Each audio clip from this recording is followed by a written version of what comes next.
চালকদের ন্যায্য দাবিতে মুফতি হাজী শেখ মোহাম্মদ নুরুন নবীর হুঁশিয়ারি, ১ মাসের মধ্যে ব্যবস্থা না নিলে বৃহত্তর আন্দোলন।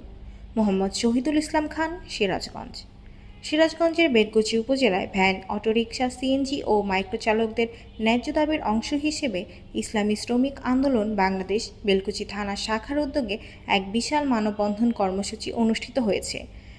বৃহস্পতিবার ১১ সেপ্টেম্বর সকাল ১১টা ৩০ মিনিটে মুকুন্দগাতী যাত্রী ছাউনি সংলগ্ন এলাকায় শত শত অটোরিকশা, ভ্যান, সিএনজি, মাইক্রোচালক ও শ্রমিকদের উপস্থিতিতে এ মানববন্ধন অনুষ্ঠিত হয়। অনুষ্ঠানে প্রধান অতিথি হিসেবে উপস্থিত ছিলেন ইসলামী আন্দোলন বাংলাদেশ রাজশাহী বিভাগের কেন্দ্রীয় সাংগঠনিক সম্পাদক মুফতি হাজী শেখ মোহাম্মদ নুরুন নবী। এ সময় তিনি বলেন, মুকুন্দগাতী বাজার এলাকায় প্রতিদিন হাজারো মানুষ ভ্যান, অটোরিকশা, সিএনজি ও মাইক্রোতে চলাচল করেন, অথচ এখানে কোনো সুনির্দিষ্ট স্ট্যান্ড নেই।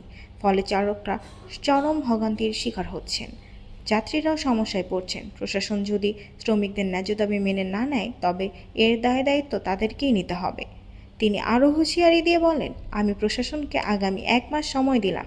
এই সময়ের মধ্যে সরকারি উদ্যোগে স্ট্যান্ড অনুমোদন দিতে হবে, নচেত শ্রমিকদের সঙ্গে নিয়ে আমরা বৃহত্তর আন্দোলনের কর্মসূচি ঘোষণা করতে বাধ্য হব।